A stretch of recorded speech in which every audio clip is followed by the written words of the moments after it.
Welcome to the Leukemia and Lymphoma Society of Canada's webcast called Leukemia 101.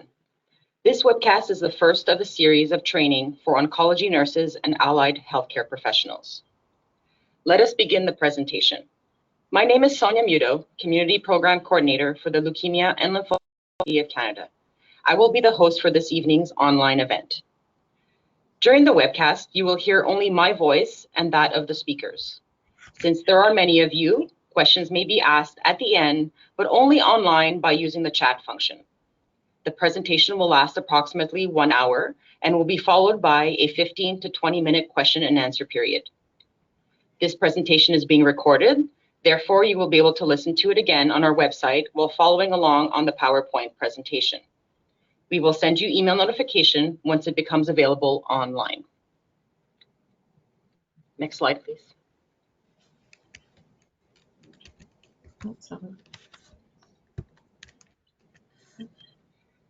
Our mission is to cure blood cancers and improve the quality of life for patients and their families. We offer support to people affected by blood cancer every step of the way. Next slide, please. Please do not hesitate to refer your patients to the LLSC if they require more information or support during their cancer journey. You can order our tear pads as seen on the slide to help facilitate this referral.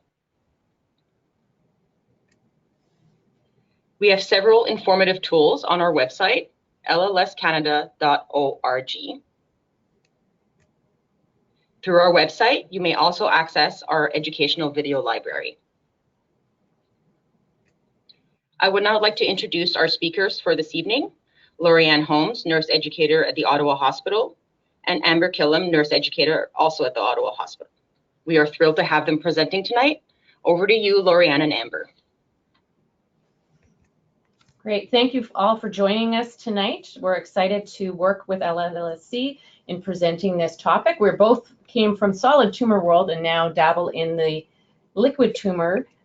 So we learned a lot preparing this presentation for you. By the end of this presentation, you will be able to describe the pathophysiology of both acute and chronic leukemia, describe leukemia disease management, including nursing interventions, describe leukemia patient needs, and self-care management strategies.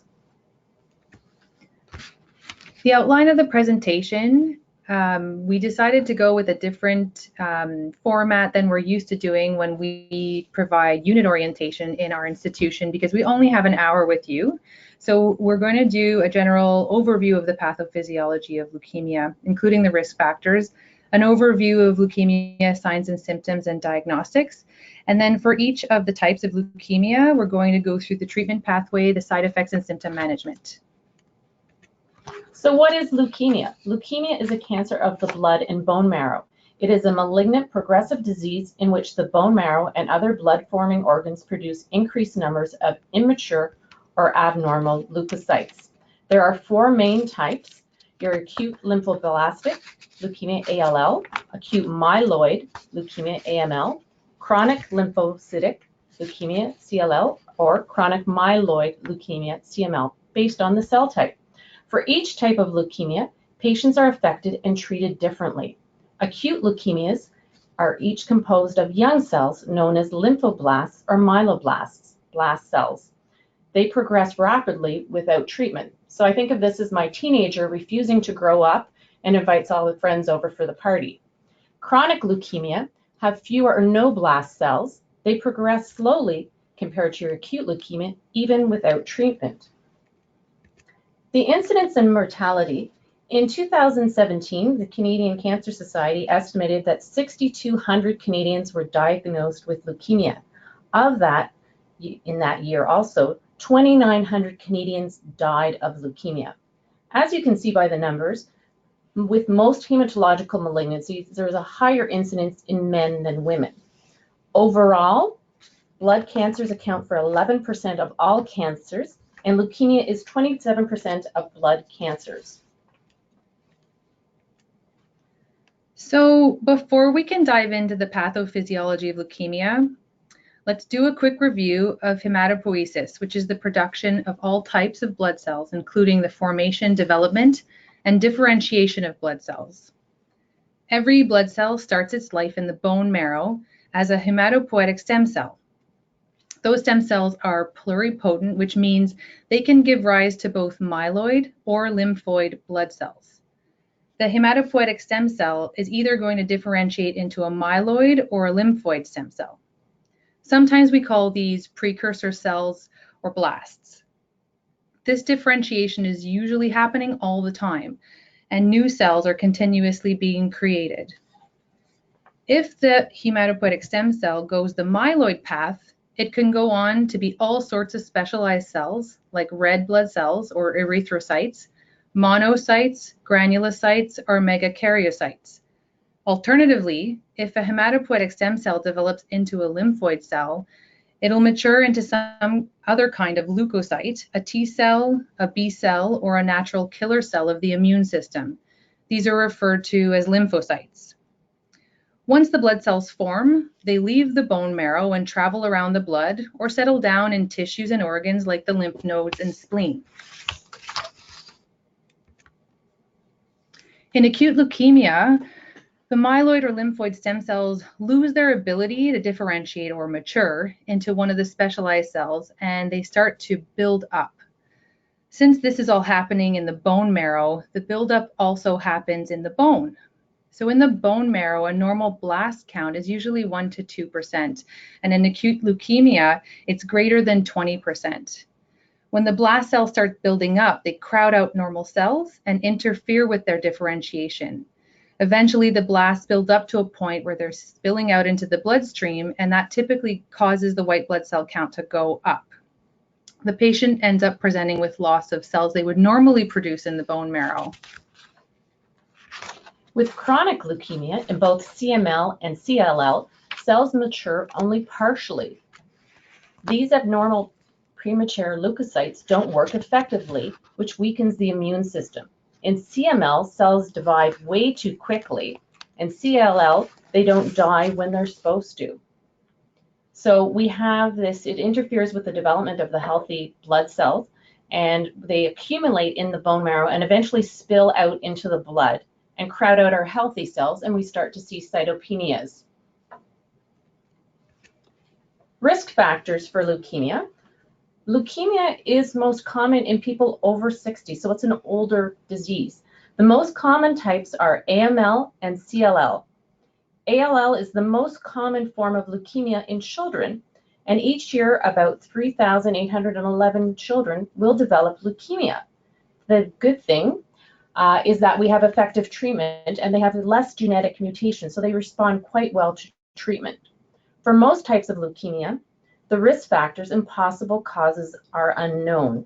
They did see a rise with exposure to the atomic bomb years ago, but for other types, they haven't really identified the cause. With AML, I've seen some trends for risks, exposures to specific chemotherapies like our anthracyclines and alkylating agencies. There might be a slight increased risk with Down syndromes and other genetic diseases, chemical exposures, but there's no clear line. It's worth mentioning myelodysplastic syndromes because this is a group of diseases of the blood and bone marrow that can be either primary or treatment related from chemo or radiation the patient may have received from another cancer. It's characterized by an abnormal buildup of blasts in the bone marrow greater than 5%, which leads to those cytopenias, the decreased red cells, white cells, and platelets. And those cytopenias can lead to infection and bleeding and can even lead to death. So patients need to be monitored regularly, and treatment is planned according to whether the MDS is low or high risk. The International Prognostic Scoring System, or IPSS, is used to assess the severity of MDS, and it uses 3 prognostic indicators: the percentage of leukemic blast cells in the marrow, the type of chromosomal changes, if any, in the marrow, and the presence of 1 or more cytopenia. So you can see them there, and based on the score, they get a risk category assigned to them. Low risk basically means the disease is progressing slowly. The abnormal blasts are entering the bloodstream and function like normal cells, and there's only mild to moderate anemia. High risk means that the red cells, white cells, platelets, they're significantly low, and the blasts aren't developing into functional cells. It's important to note that MDS can progress to AML if the blast count progresses to more than 20%, and that is called secondary AML.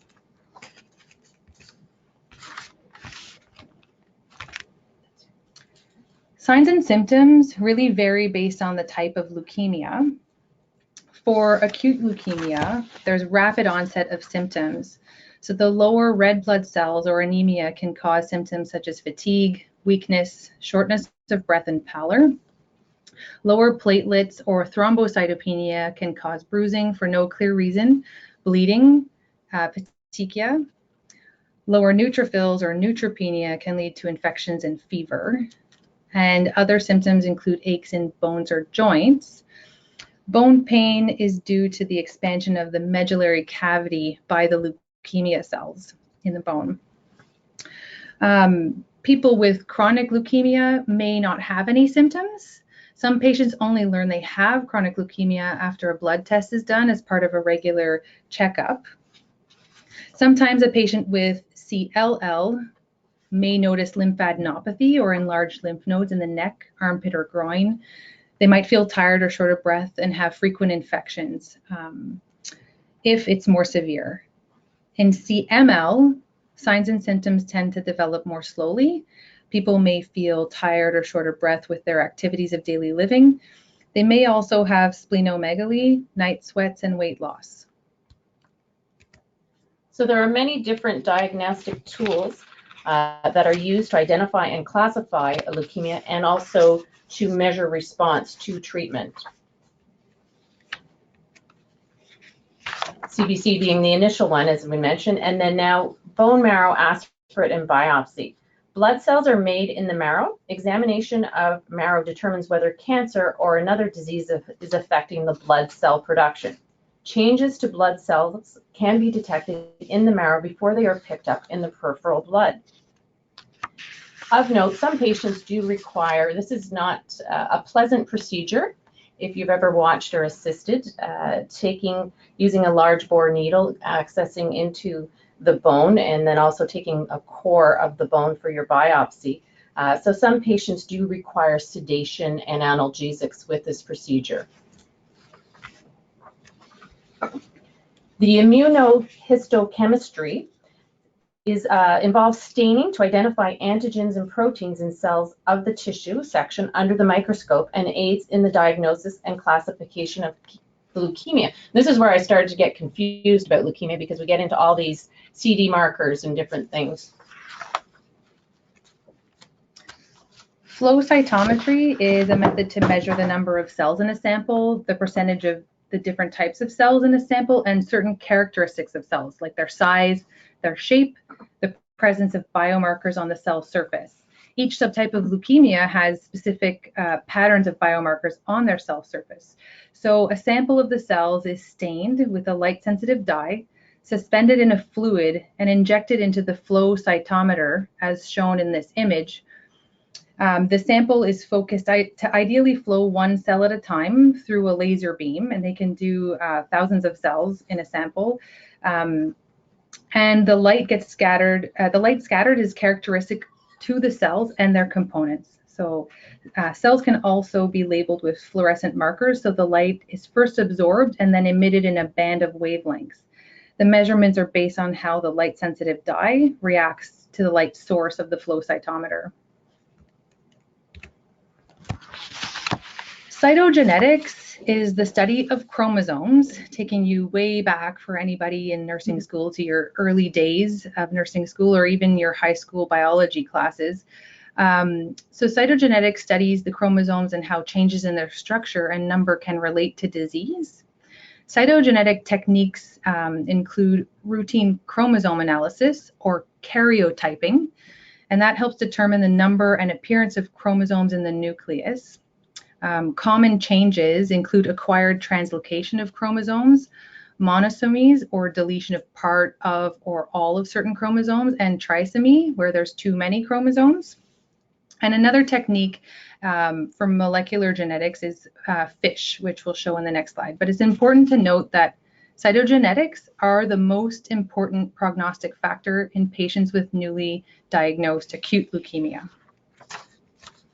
So as Amber mentioned, FISH. So that is fluorescent in situ hybridization. And here they use fluorescent probes that bind to specific chromosomes that map the genetic material. Will detect abnormalities not picked up with a simple blood test. They're used again to diagnose and monitor response. As you can see how it's lit up on the screen there. And on the right-hand side, we've got visualizing the translocation in your APL. Another test is our polymerase chain reaction, which measures the presence of certain biomarkers in blood and marrow cells. That again is not picked up by cytogenetics. It's used to diagnose and check patients' molecular response to treatment for patients with specific DNA abnormalities or markers. Again, usually done with your APL. A lumbar puncture, or otherwise called a spinal tap, is a procedure used to collect and examine cerebral spinal fluid surrounding the brain and spinal cord. We're trying to check for the presence of disease, so blood cancer cells, abnormal protein or glucose, bacteria or viruses, or injury. And the procedure is typically performed under just local anesthesia using a sterile technique. The hypodermic needle is used to access the subarachnoid space and the fluids collected and sent for biochemical, microbiological, and cytological analysis. Most patients feel pressure or a stinging sensation when the spinal needle is inserted. And if the needle touches a nerve, they may have some temporary tingling in their extremity. HLA typing, or human leukocyte antigen typing, is used to match patients and donors for bone marrow or cord blood allogeneic transplants. HLAs are proteins or markers that are found on most cells in the body. The immune system uses these markers to recognize which cells belong in the body and which don't. One match is part of Canadian Blood Services that manages the unrelated stem cell donor registry. So for diagnosis of an acute leukemia, here in the blood series mirror picture, you will see the blasts are much larger compared to normal cells. Blasts are immature, judging by the relatively low amount of cytoplasm. Further in our diagnosis of acute leukemia, getting into the type, looking at whether it's lymphoblastic or myeloblastic. So it's really important that they differentiate what type it is, because the treatment is very different for each type. For lymphoblasts, they stain for this terminal deoxyribonucleotide transferase specialized DNA expressed in the immature pre-B and pre-T lymphocytes. It's only present in the nucleus of a lymphoblast. For the myeloblast, this other test for the myeloperoxidase enzyme indicates the myeloid blast. Interestingly, here in the picture, you will see the arrow rods, and that is crystallized granules of enzymes that form elongated needles in the cytoplasm called arrow rods. So you see that in your AML.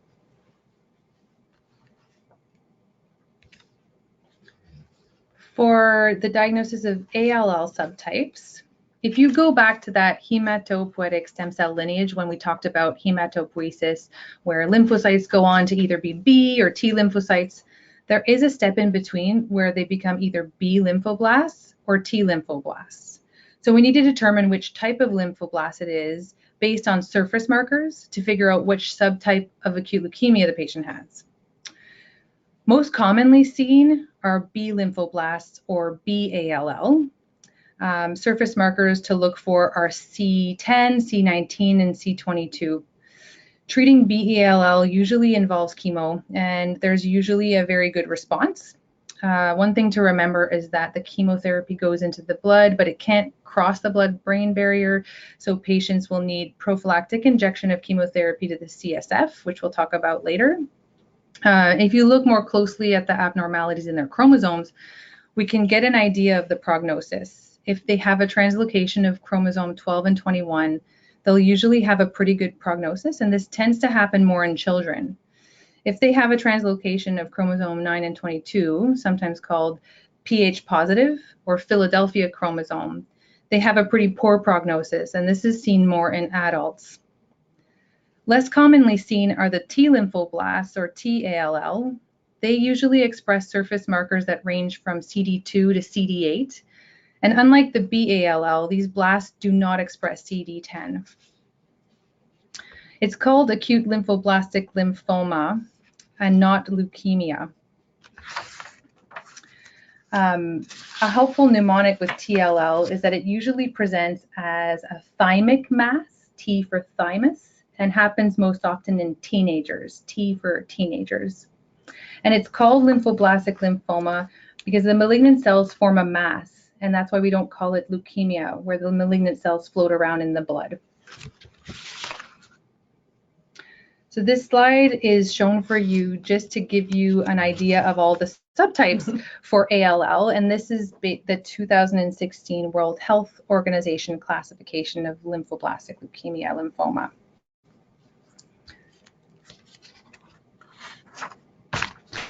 So the diagnosis of the AML subtypes.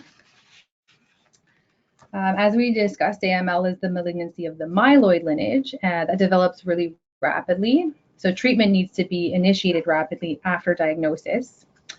And sort of just like the lymphoid blast can go on to be T or B lymphocytes, you can have either erythroblast AML, megakaryoblast AML, or monoblast AML, all of which involve the proliferation of that type of cell. So you can see the subclassification methods can either be based on the cytogenetic abnormalities, so those chromosomal translocations, the lineage, or surface markers. AML is the most common leukemia in adults and more common adults 50 to 60 years. An important subtype of AML to know is that acute monocytic leukemia, where there's a buildup of monoblasts, often no myeloperoxidase, and there's infiltration of the gums of the patient. So you can see swelling and bleeding of the gums. Again, this slide is meant to show you the different subtypes of AML. There are two systems that are commonly used to classify AML, and those are the French American British or FAB system and the World Health Organization system. And the FAB system was based on morphology and cytochemistry, and it recognizes 8 subtypes, whereas the WHO classification was introduced to include newer prognostic factors like molecular markers and chromosome translocations. So it is the most comprehensive classification system. For treating AML, this flow diagram was developed by Cancer Care Ontario as part of a patient education pathway called Your Treatment Pathway. So you can see here the pathway starts by outlining the induction therapy and then guides the patient on what to expect depending on whether or not they go in remission and depending on their risk. So patients will likely need a stem cell transplant if they needed 2 rounds of chemo to go into remission. So that would be induction and then reinduction. They may also need a stem cell transplant if their AML has relapsed, and we'll talk about that. Relapse means that the leukemia has come back after being in a period of remission. Patients can relapse at any time, but the risk of relapse decreases over time. And patients who relapse may be given more chemotherapy, and that's what we call reinduction. So low-risk leukemia patients may not need a stem cell transplant right away. The hope is that the leukemia stays in remission long-term or forever. And if their leukemia does relapse at any time, they'll get more treatment and they may need a stem cell transplant. High-risk leukemia usually requires a stem cell transplant as part of the first treatment plan. And it is still possible for leukemia to relapse after a stem cell transplant.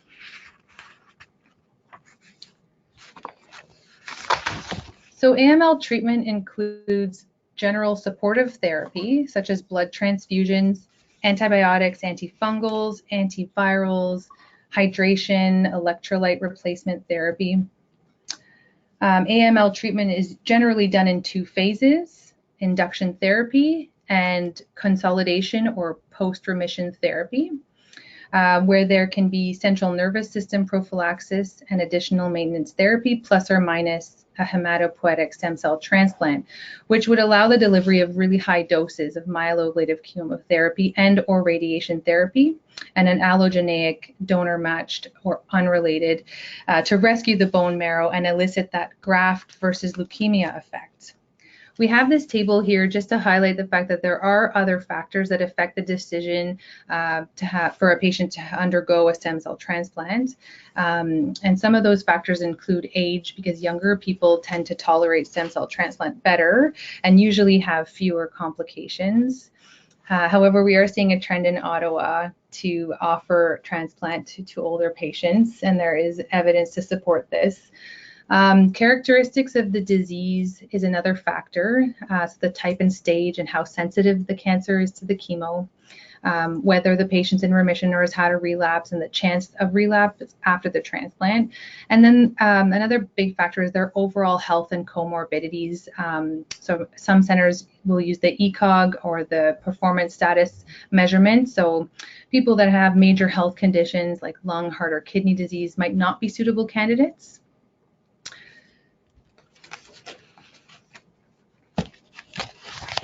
So if we talk about induction therapy for AML, this is the first phase of treatment, and the goal is to induce a remission where there would be no residual disease. So the induction therapy is really trying to kill as many AML cells as possible with the chemo, get healthy blood cell counts back to normal, and get rid of all signs of the disease for an extended time. The term minimal residual disease is generally defined as detection of cancerous cells with a sensitivity of at least 10 to the 4, which means you can identify one cancer cell in about 10,000 normal cells. Most AML patients are treated with combination of anthracycline, like daunorubicin, doxorubicin, or idarubicin, and cytarabine, also called Ara-C. Other drugs might be added or substituted for higher risk, refractory, or relapsed patients. And the drugs are administered typically through a central venous catheter. The anthracycline is usually given in the first 3 days of treatment, and the cytarabine is started at the same time, but it's given over 7 to 10 days continuously. And we refer to this treatment as 7+3 or 7 and 3. Typically, combination therapy is given because each drug works in a different way to kill the cancer cells, and combining the drugs can strengthen their effectiveness. Induction therapy for AML happens in the hospital, where the patients are usually admitted over 4 to 6 weeks.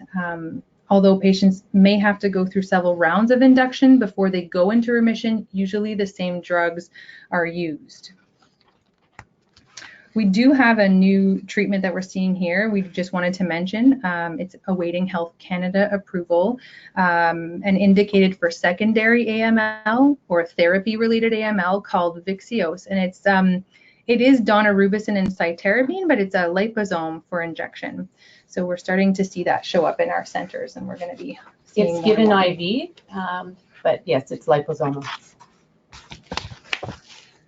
AML consolidation therapy is the second phase of treatment, and it's used to destroy any of those stray AML cells that aren't found by blood or marrow tests. And without the post-remission or consolidation therapy, the AML would likely return. So that post-remission therapy includes chemo and sometimes a stem cell transplant. If a transplant isn't used, the treatment will generally consist of 4 cycles of chemo. And for best results, intensive chemo is given with high doses of cytarabine. So we call it high DAC or high dose Ara-C or other drugs. And the therapy, it happens in the hospital, and the length of stay depends on the treatment and other factors. So I know some centers like ours have an inpatient, outpatient model where we can discharge patients once their counts have recovered to a point where they can be seen daily in our outpatient leukemia beds. But they have to meet certain criteria. They have to have a dedicated caregiver, and they have to live within a certain distance of the institution. And CNS prophylaxis is a post-remission treatment used to prevent CNS AML. So it's not common for CNS AML to show up at the time of initial AML diagnosis. It's more common that it comes in the form of a relapse.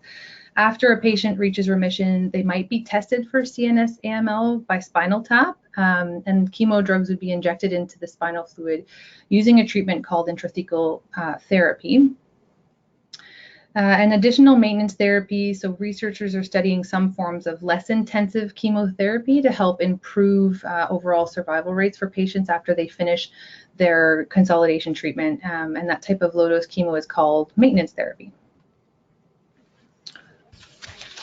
For relapsed or refractory AML, most patients achieve a remission after the initial treatment, but some of the leukemia cells, in some, there is resistance, and that's referred to as refractory leukemia.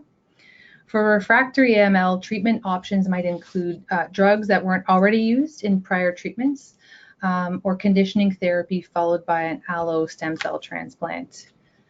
Some patients reach remission and they have a return of AML cells in the marrow and a decrease in normal blood cells, and that's called a relapse. For relapsed AML, patients might be given more chemo with the same or different drugs used before. Similar or higher doses of the drugs might be used, and some patients may also have a stem cell transplant. So in terms of the drugs that might be used for relapse or refractory AML, a repeat course of the 7 and 3 might be given, and in that protocol, the RSC is given continuously for the 7 days with the anti-tumor antibiotic given for 3. Anti-tumor antibiotics we talked about were daunorubicin, doxorubicin, idarubicin, or mitoxantrone. And then other types of chemo that might be offered for relapse or refractory AML include high-dose cytarabine or HDAC alone or in combination with anti-tumor antibiotics, etoposide, cytarabine, mitoxantrone, high-dose etoposide and cyclophosphamide, or FLAG, which is a combination chemo of fludarabine, cytarabine, and GCSF. Another interesting thing we thought we'd talk to you guys about is a new trial, and I might let my colleague talk about it. So we've just opened, we're the only site in Canada that are participating in the Sierra trial, the IOMAB-B, which is a radioactive monoclonal antibody, which is given intravenously, and it will allow high doses of radioactivity to go to the marrow. So typically you can't give enough TBI to a patient to treat all the disease in the marrow. So this is a targeted radioactive drug that targets the marrow and hopefully can get relapsed refractory patients to transplant. And the bottom line in terms of which drugs they're going to use for relapse or refractory is that the treatment options depend on how long the remission lasted, and then the cytogenetic test results that show the abnormal changes to structure of chromosomes in that patient's leukemia cells. A subtype of AML, the FAB subtype is M3. It's a rare subtype called acute promyelocytic leukemia. It's counts for about 5 to 10% of AMLs and is a favorable risk. So one of the most frequently cured AML subtypes, 80 to 90% for patients who survive their induction and achieve a complete response. APL affects the marrow cells called promyelocytes, which is a granulocyte precursor that develops from the myeloblast into the myelocyte. In APL, the chromosomal translocation disrupts the retinoic acid receptor, and that hinders the cell's ability to mature, causes a buildup of the promyelocytes. The promyelocytes have a lot of those Auer rods that Laurie alluded to earlier, and that increases the risk of coagulation, which makes it a medical emergency because of the risk of disseminated intravascular coagulation. Physical exam might reveal fatigue, pallor, petechia, and areas of ecchymosis or bruising, bleeding from the gums. A heart murmur can be heard with severe anemia, neurodeficits, thrombosis-like symptoms, and pancytopenia. One way to treat APL is with ATRA, or all-trans retinoic acid, and it's a derivative of vitamin A that binds to and disrupts retinoic acid receptors, and it causes blasts to mature into neutrophils, which eventually go on to die. However, they do sort of lift some of the leukemic burden since there isn't as many blasts floating around. There is a high rate of early death with complications of coagulopathy, and that remains the primary cause of treatment failure in APL. The tretinoin or retinoic acid gets started even before confirming pathology if APL is suspected. And it can cause retinoic acid syndrome, which is the second most significant concern in the treatment of a patient with APL. Retinoic acid syndrome typically occurs 2 to 21 days from the initiation of treatment. And you can see from our little pictogram there, it shows the characteristics of ATRA syndrome, which include fever, pleural and pericardial effusions, hypotension, renal and hepatic dysfunction, shortness of breath, weight gain, and peripheral edema. Treatment of ATRA syndrome includes dexamethasone, 10 milligrams IV BID usually at the first sign of respiratory compromise, and then temporary discontinuation of the ATRA if there's severe symptoms, and patients might require treatment in the ICU. Most deaths from hemorrhage occur during the first 7 days from diagnosis. Most deaths from infection occur 21 days after induction, and most deaths from differentiation syndrome occur 17 days after induction. For induction, induction treatment may also include idarubicin and arsenic depending on the risk, and consolidation may include arsenic, which is a fairly easy drug to administer, but the monitoring requirements for arsenic can be quite laborious from a nursing perspective, and they include ECG monitoring, electrolyte monitoring and replacement, and a lot more. But we don't have time to get into that with you today. So now we switch over to ALL, which is the least common acute leukemia in adults.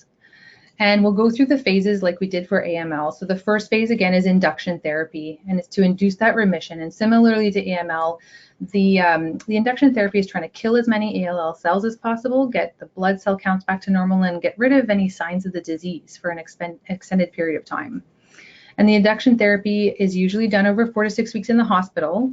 And again, although they may have to go through several rounds, before the ALL cells are all destroyed and go into remission, they often use the same drugs. So combination chemo is used to treat ALL. Each drug works in a different way, and then combining drug types can strengthen their effectiveness. And these are just some of the drugs used to treat ALL. The second phase for ALL treatment is called that post-remission therapy, again, or consolidation. And without this second step, the ALL would likely return. Consolidation is usually given in cycles for 4 to 6 months, and maintenance therapy is usually given for about 2 years. And it's meant to destroy all the stray cells that blood and marrow tests can't detect. So for most patients, that consolidation therapy includes different drugs than those that were used in induction.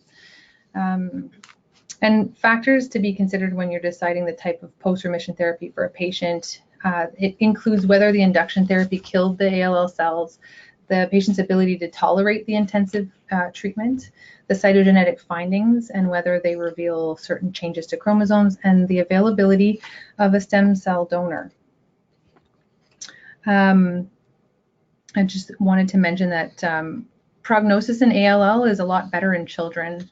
Over 80% have a 5-year survival. I know my colleague alluded to that. The Dana-Farber protocol is typically used in children, which includes L-asparaginase, vincristine, doxorubicin, and corticosteroid.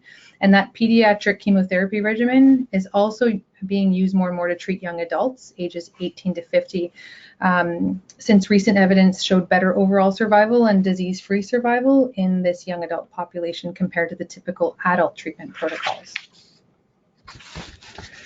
So in the post-remission therapy for ALL, it includes CNS prophylaxis. CNS leukemia can cause headaches, nausea, vomiting, and blurred vision.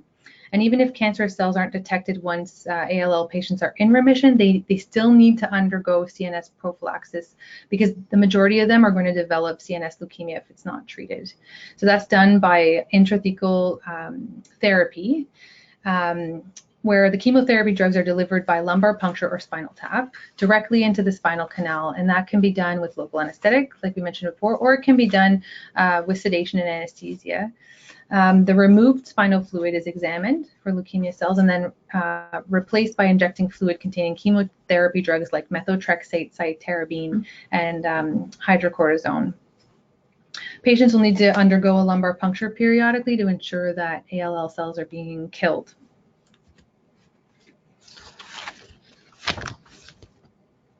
For ALL post-remission stem cell transplant, an allogeneic stem cell transplant is the most common type used to treat ALL. However, an allo stem cell transplant is a high-risk procedure involving transferring stem cells from a healthy donor to the patient following a high-intensity chemotherapy regimen. So for high-risk ALL in their first remission period, an allo transplant might be an option if there's a matched related donor or a matched unrelated donor. For standard risk ALL in patients in first remission period, the choice between an allo transplant and continued chemo is kind of less clear. A standard allo transplant or a reduced intensity transplant might be recommended.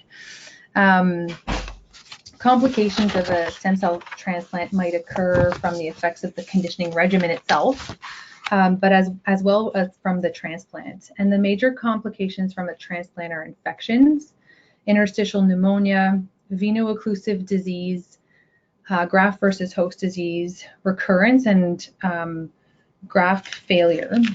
There are also long-term or chronic effects that might occur months to years after the transplant. And the more common late complications include cataracts, hypothyroidism, growth failure, gonadal dysfunction, and secondary malignancies.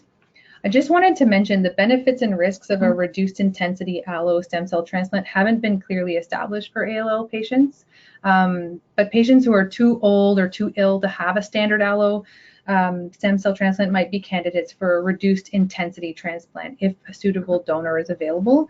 And the conditioning therapy used for reduced intensity is lower intensity than standard allo transplant. It doesn't completely inactivate the patient's immune system or treat the ALL as aggressively though. And since we only have an hour with you and we don't have time to touch on each of the complications of a transplant, we thought we would just mention the graft versus host disease because it can be mild, moderate, severe, and even life-threatening. And its symptoms can include rashes, which include burning and redness that erupt on the palms of the soles and may spread to the trunk, eventually to the entire body.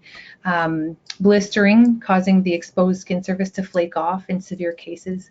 Nausea, vomiting, abdominal cramps, diarrhea, loss of appetite, jaundice, excessive dryness of the mouth and throat leading to ulcers, dryness of the lungs, vagina, and other surfaces.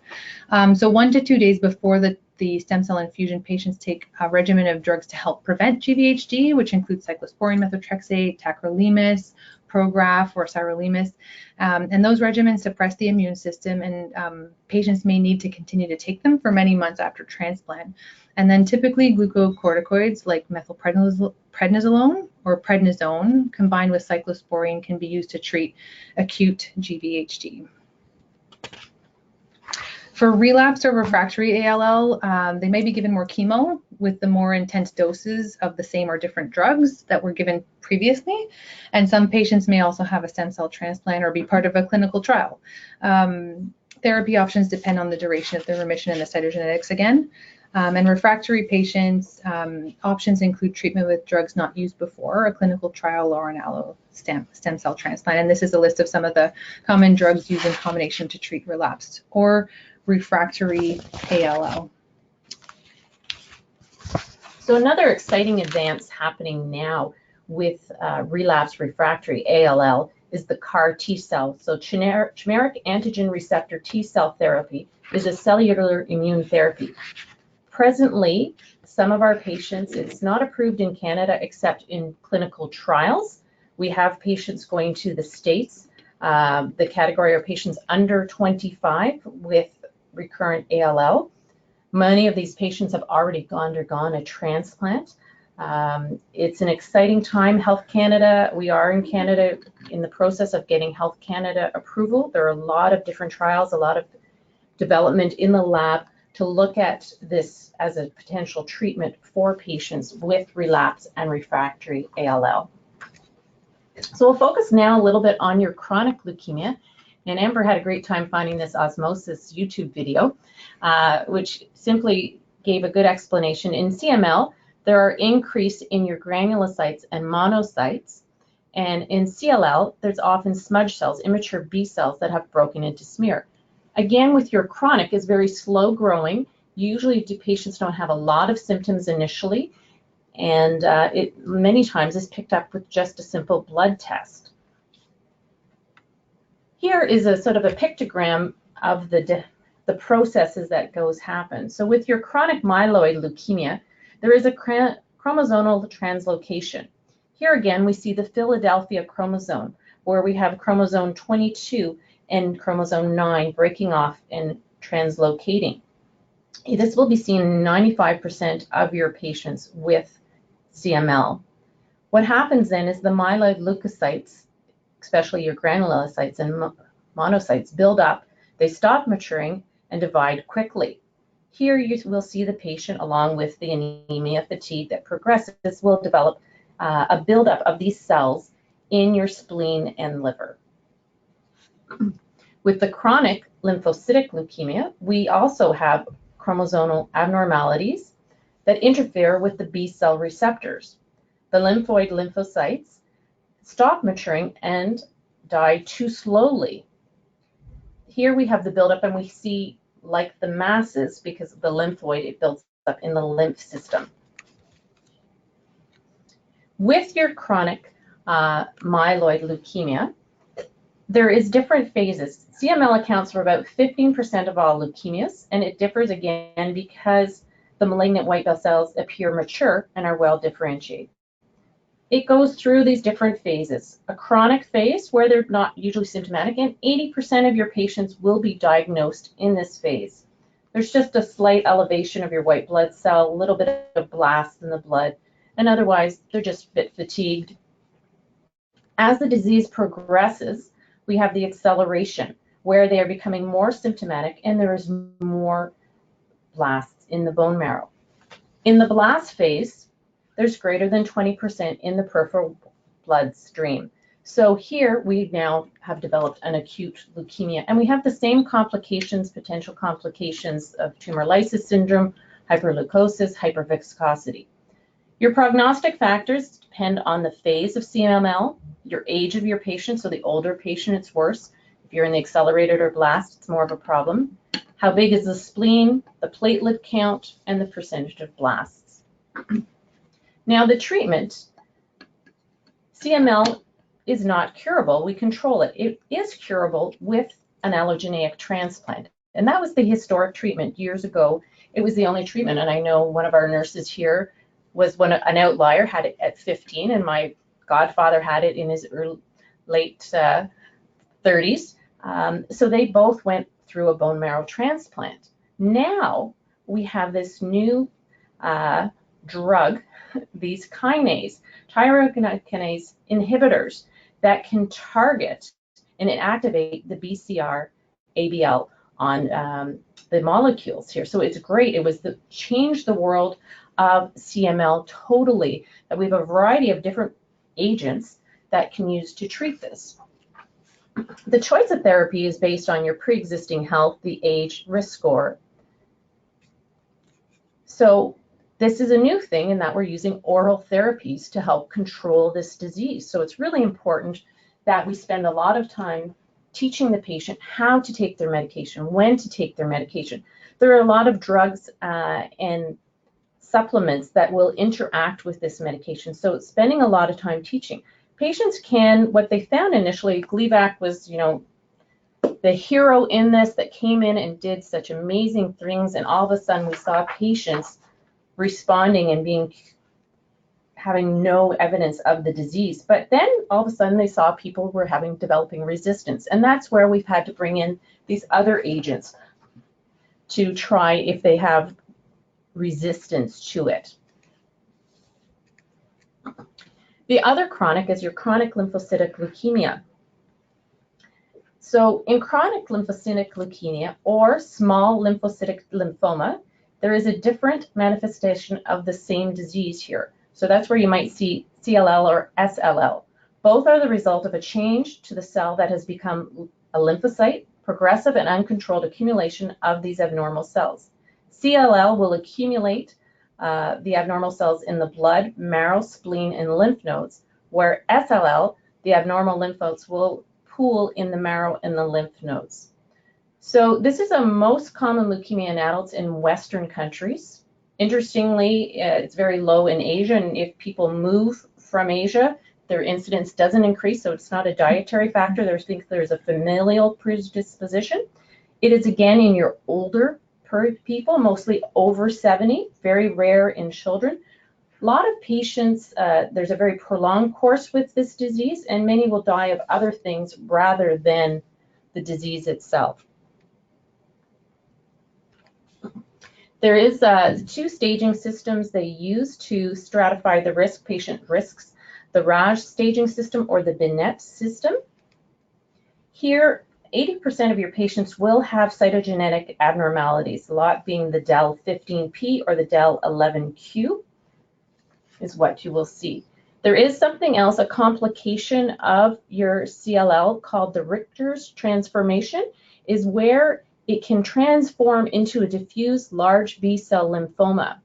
So patients are suspected of this Richter's transformation if they develop more worsening B symptoms, your fever, night sweats, weight loss, and then they would be treated as a diffuse large B-cell lymphoma with aggressive treatment. With CLL, the treatment course is challenging at times for patients because for most patients that are not symptomatic, it's a watch and wait. So I'm told I have leukemia and now you're not going to do anything about it. But they have found that there is no benefit to starting earlier treatment. So if your patient is asymptomatic and the counts are fine, they're not doubling, they're going to do no treatment.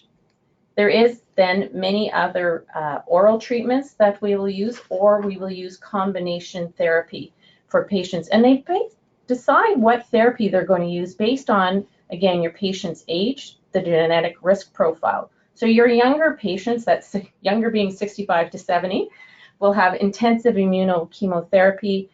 We see commonly FCR. The older ones with the without the del-17p might get Bendar, chlorambucil, rituximab, blinatumomab combination. So depending on what their age is, what the genetic mutation is, the decision will be made. Some patients will also receive radiation therapy to shrink the large lymph node or spleen that's causing discomfort, or even a splenectomy, but we do see sometimes radiation therapy done. So that's our overview of all the chemotherapies. We're just going to highlight now some teaching points, focusing, I think, more a lot on our acute leukemic patients that we see as nurses in the hospital. So things to go over with your patient. What's normal? This is very shocking. These patients will come in the acute, just newly diagnosed, and they're going to have chemotherapy. They have no idea what's going on. So teaching them about their blood counts, what's normal, what's not, what your blood cells do, talking about the nadir after your blood treatment, and the recovery from their chemotherapy. As Amber mentioned, most of them will stay in hospital for their induction therapy. We'll be monitoring how they're recovering from the treatment and supporting their blood counts. So what's normal and what to expect? Really important, teaching them infection control measures, hand hygiene, avoiding anyone that's ill. Our patients aren't in private rooms or a leukemic floor, but we do have them wear masks when they're out of their rooms.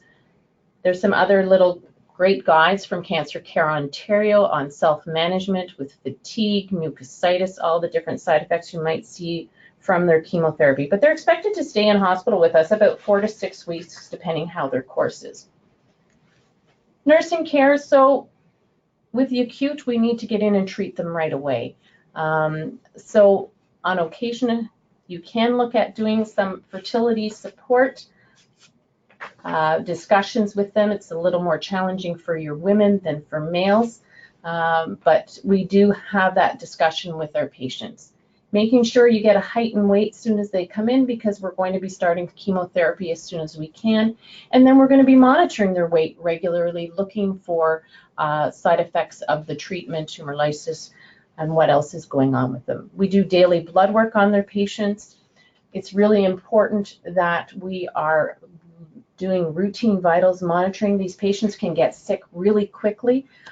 So all of our patients in our facility get vitals every 4 hours, watching that temperature.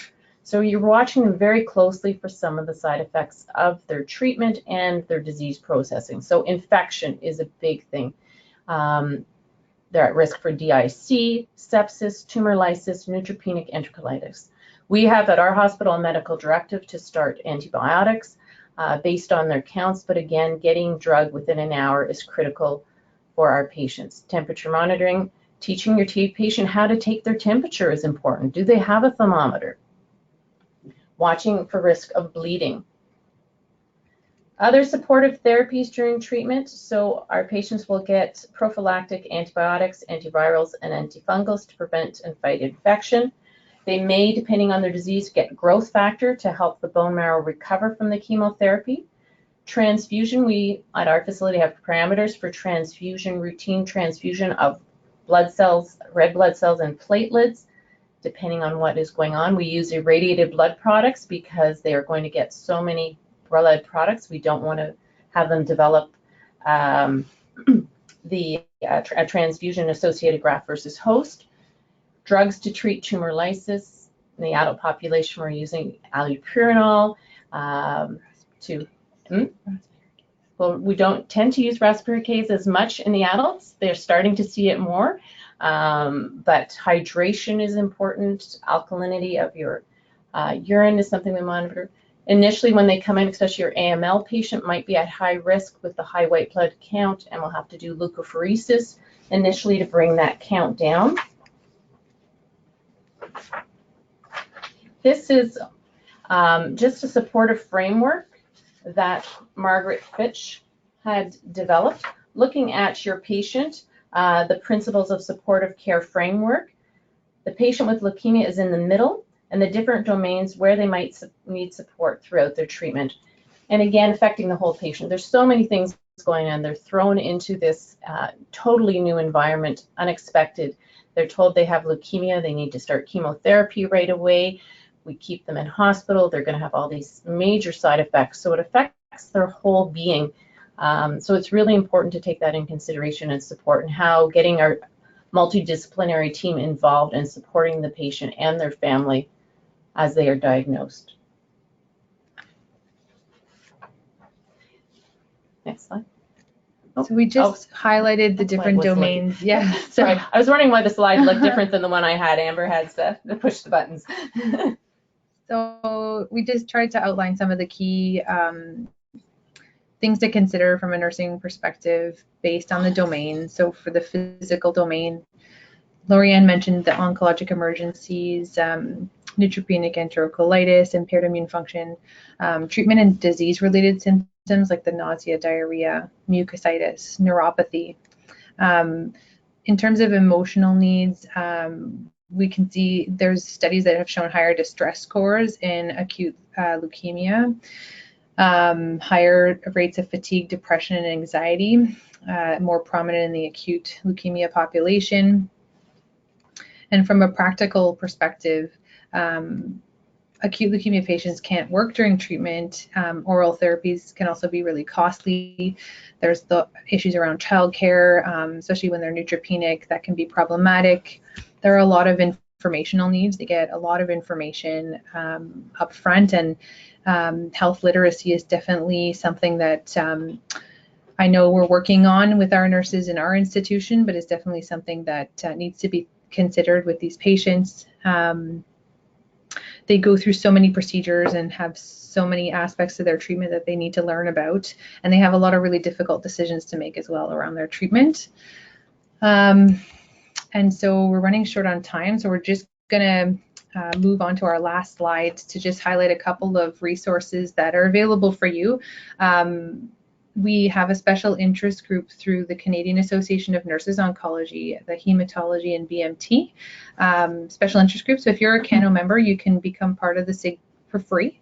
Which we're trying to promote. It sort of went by the wayside, so we're trying to get it going again, and it's going to be in combination with our CBMTG, the Canadian Blood. It's changing its name to Cellular Therapy Marrow Transplant Group.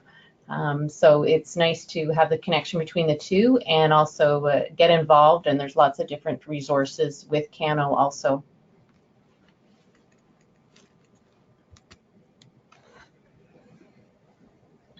Thank you, Lorianne and Amber, for this informative presentation. We will now proceed with any questions you may have. Please remember to use the chat function to ask your questions.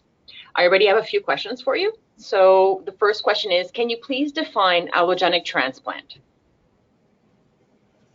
So an allogeneic transplant is where the cells are taken from someone else. So here, the disease is in the blood. We can't, with an autologous, they treat your disease and then take cells from you, give you more chemotherapy and give it back. With an allogeneic, the cells are transplanted from a donor that, as Amber mentioned, the HLA matching, they want to match as close as possible to your genetic makeup. But basically, it's a donor from somebody else. Thank you. Stem cells. Thank you so much. Next question is, what is transfusions plus ABX? Oh, antibiotics. Yeah, antibiotics. Okay. Next question, how do you identify tumor lysis syndrome? So it's really important with tumor lysis system. We do regular blood work on our patients, sometimes every 4 to 6 hours. There's certain blood values that you're looking at, your urea, the potassium, the phosphate, and the calcium. And yeah. yes. And I know we don't have time to get into it too much, but CANO does have some really good webinars on oncologic emergencies.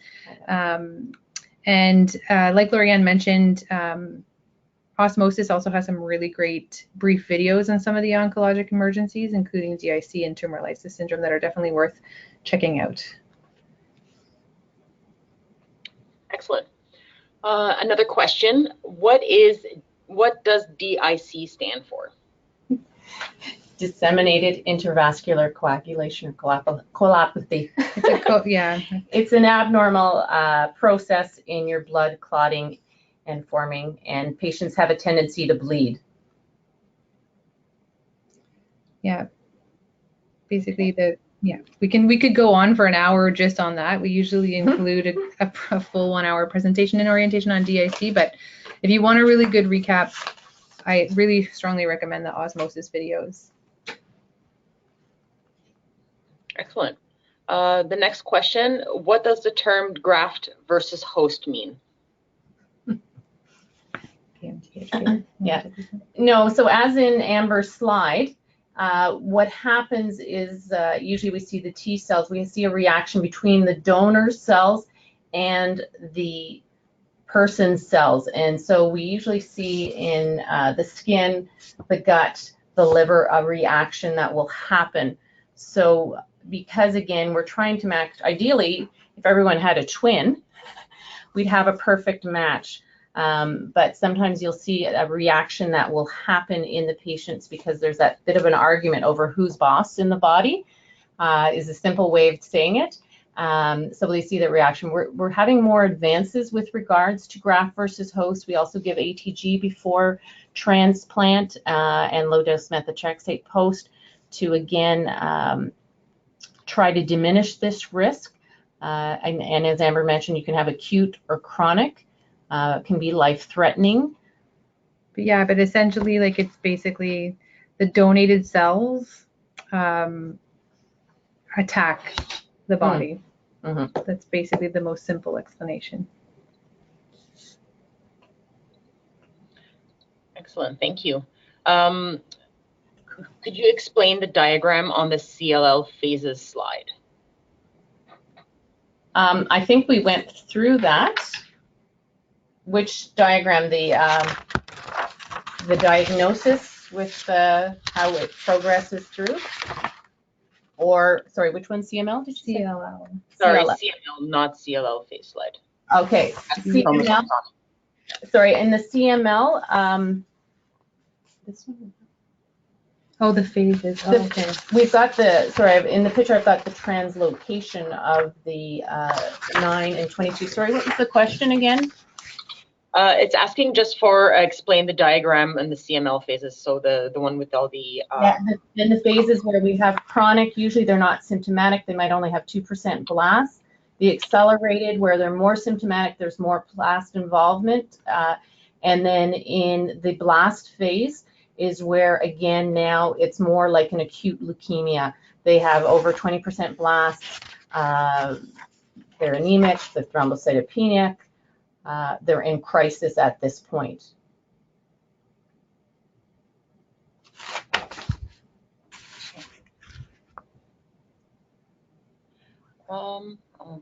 Reading through some of the questions. How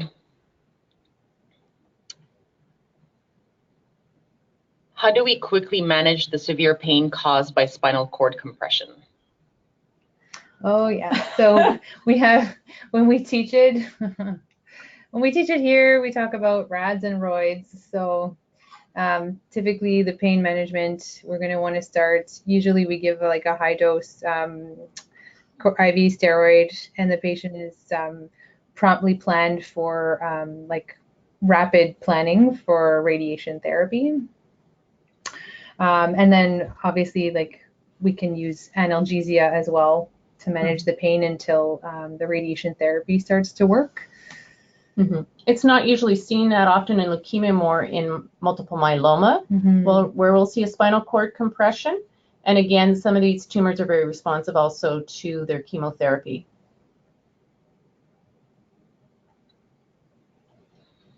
Okay, I have another question. Is there any research showing how long patients live post an ALLO transplant, an allo transplant? Yes, there is. Again, everything depends on, I don't have the information right now. I'll look in my other presentation, but I don't have it up. Yes, there is. And again, everything depends on, you know, their comorbidities, their risk stratification. Many, unfortunately, infection is a big thing that will take, and it takes a long time for patients to get their immunity back. They have chronic conditions over a long period of time. You're pulling up something here. A lot of what we do in oncology, anyways, we have like so many will survive after 5 years. It says here, but there is chance of relapse. So we are getting better. We are seeing patients live longer, which is very exciting because, you know, when I started, I thought I had always heard Philadelphia was bad. That's all I knew was Philadelphia. If you had the Philadelphia, that was bad. And, you know, even in your AML, but now with the combination of a transplant and then taking Gleevec, again, to control that translocation after your transplant, we're seeing greater life expectancy.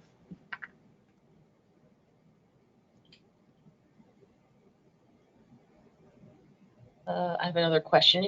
Another question here. Can you explain when grafts versus leukemia effect is a good thing? That's in my other presentation too. It is a good thing because having that little bit of leukemia cells still around, we do the myeloablative, usually chemo, and then it's identifying that abnormality and attacking it. So it's having the donor cells realize that that leukemia shouldn't be there and attack it. So having that little bit of activity is good to activate and find any of those other remaining cells that are still the stray cells that are in the system.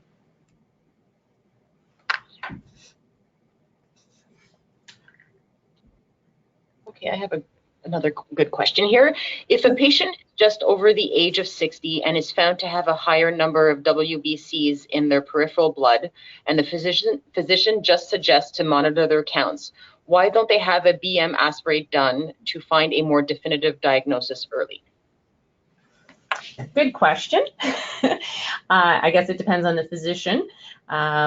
And again, your incidence is not high. Remember, your blood cancer is 11% of your cancers. So looking at the whole picture of your patient, what other symptoms they're having, what is the elevation?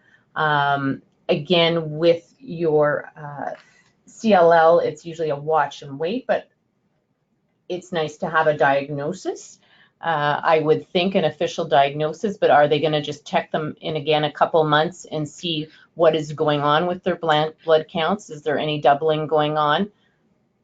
I can't say for, ideally, that would be helpful to confirm diagnosis.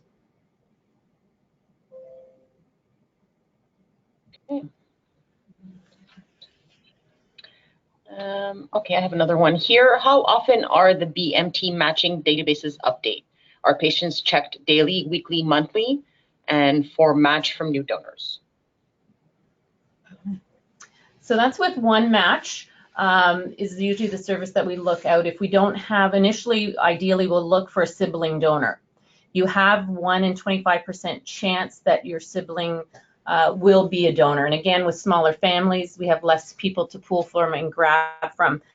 So if we don't have a match in your family, then yes, the transplant team will reach out to one match looking for a donor. This is, I believe, updated probably daily, looking at finding matches for people, and it goes worldwide. Eventually, one match is locally Canada. It will go global looking for our match. As over time we've had more mixed racing, it becomes more challenging to find a match. So we are now sometimes doing a haplo transplant where we have half a match, where we have the donor might be the parent or a sibling that's not a full match.